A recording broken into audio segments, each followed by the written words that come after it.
Now that it's the new year, 2016, my kids are back in school, except my college girl who's still in Florida in swim training. So I think she flies back to her college this weekend. But other than that, the rest of us get to have normal lives again, or, what seems like normal lives. I did want to share a little bit about 2016 in general. My husband and I were home alone. The kids were off at their own places, and he was trying to stay awake, but not doing such a very good job. And so I put on Facebook, that I would answer, the question of what does 2016 want of me? And I got quite a few responses, over 70 responses, and, started answering people. And, giving them a picture of what 2016 wanted of them. And it was interesting because I saw some very common themes. And one of which was this idea of taking care of ourselves. Now, a couple of shows back, I did mention something about, our identity and how I'm a Libra, and I said I thought I was an ENFJ. What I meant to say was INFJ.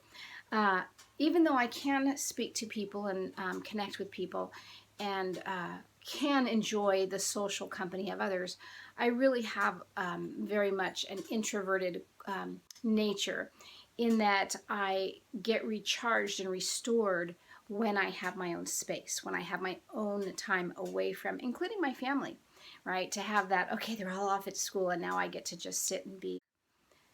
The other theme that was common for people was this idea of focus, that it's as if there are so many choices out there, and 2016 is almost representative of that there are so many choices out there. If you think of even, who's running for president, there are so many choices out there. How many, television shows you can watch. I don't have a TV, but nonetheless, how many choices there are. How many, if you look at the food even, how many choices of, whatever it is, there are lots of choices. They never just give you one, which is nice. But there is this sense of sometimes feeling overwhelmed and not knowing what to decide.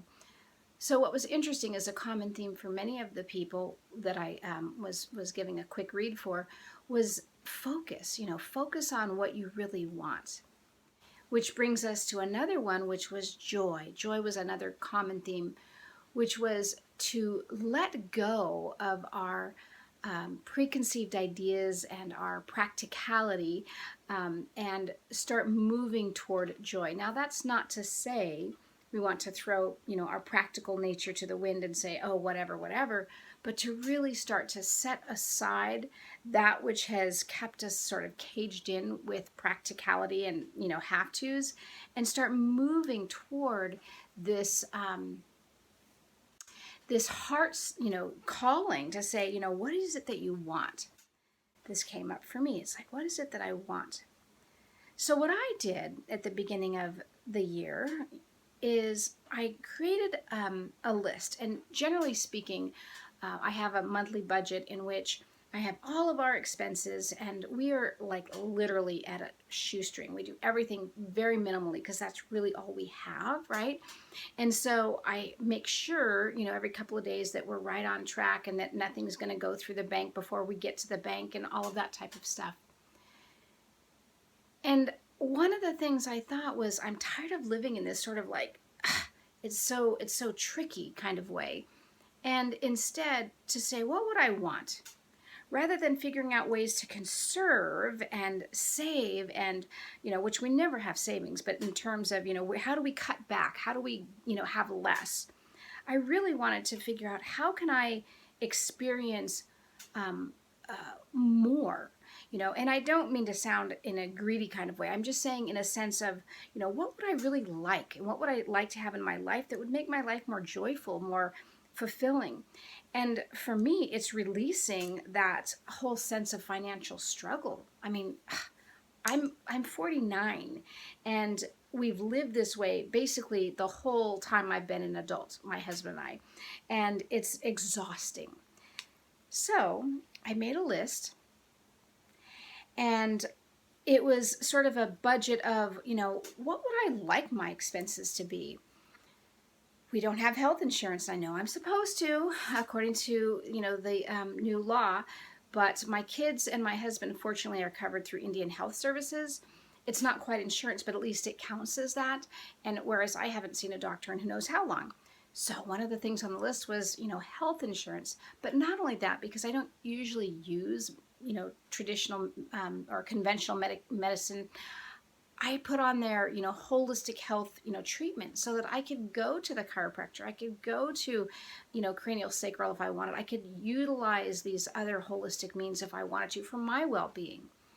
I listed car payment, with my daughter having gotten into an accident.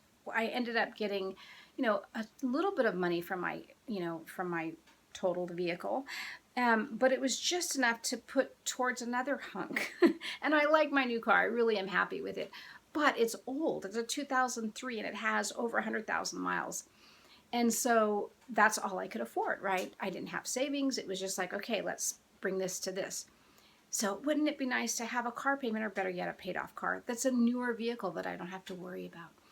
I put on there this idea of how much groceries I would like to actually have in the house, right? So putting down, how much money I would love to spend at the grocery store, and at a grocery store I'd like to shop at, versus one that's like, okay, how do we, save, and where's the cheapest place, and, where do we cut? So what I see is that 2016 is offering us all opportunities to set aside practicality, if that's our nature, and start moving toward joy. It offers us a chance to look at all of our choices and start to focus on that which we want. And it's very important, so that we sustain ourselves and continue to grow in very positive ways and healthy ways, that we focus on our own self-care and taking care of ourselves. So some things that come up for me each time I record more of the episodes are a couple of things. The first being, what is it that I'm going to talk about this week? What's going to come up? And generally speaking, I just allow myself to feel into what maybe spirit is guiding me to bring, right? And I often hate that kind of a term, because it sounds so etheric, but whatever. But this is generally how I work. And I don't have a plan. I don't have A through Z, here's what you do to get to some kind of end result.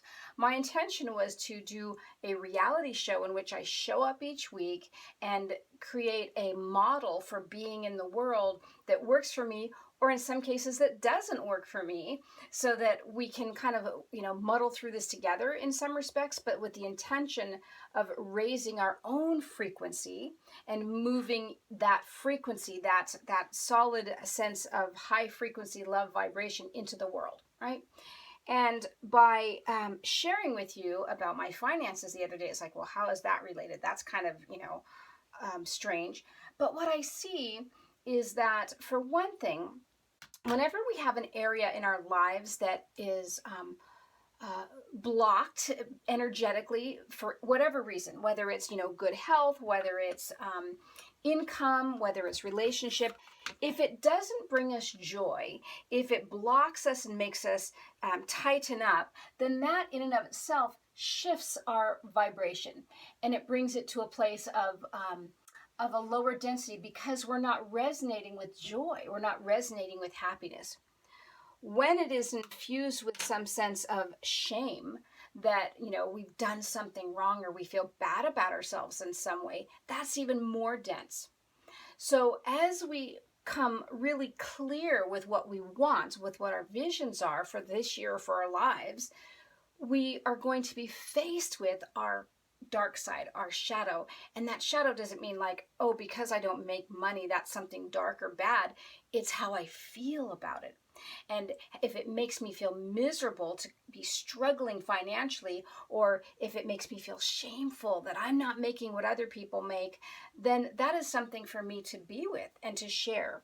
And in doing so, my intention is to continue to offer up to you as a viewer that experience of and demonstration of courage, of really coming into who I am in an authentic way, but also to continue to relieve myself of these burdens of shame, of guilt, of yuck, because what my intention is to really open up to more joy, more love, more abundance, not just financially, but in terms of every area of my life, right? Why not? That's what we're here to experience if we allow ourselves. Anyway, I wanted just to touch base with you about this sense of sharing my truth, but what really came up for me as I did so, and what might be coming up for you as you look at your things. And what I would like to do is maybe you can look at some area of tightness, and maybe you can decide what you are courageous enough to share. You know, it doesn't have to be with me, but it could be with someone close to you. That's something that's important to you that you feel like you need to share so that it can start to move that energy. Just a thought.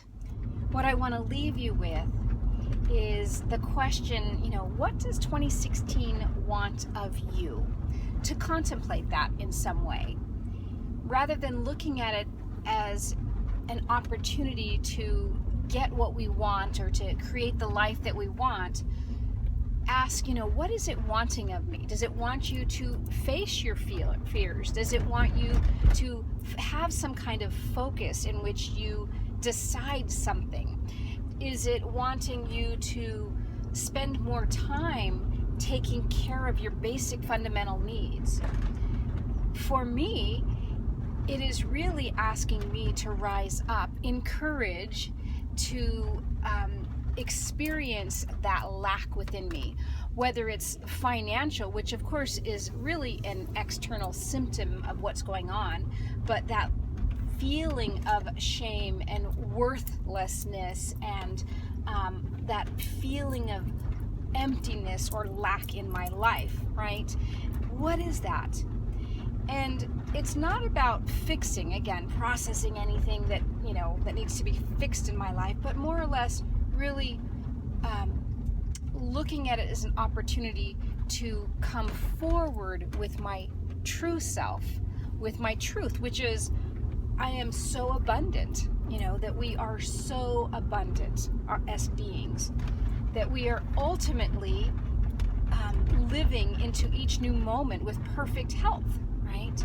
Or that we have every relationship that we need in our lives right now, whatever the areas of our feelings of lack, you know, show up for us, to really look at it from a totally different perspective, and to allow 2016 to challenge you in ways that you can rise to your true self.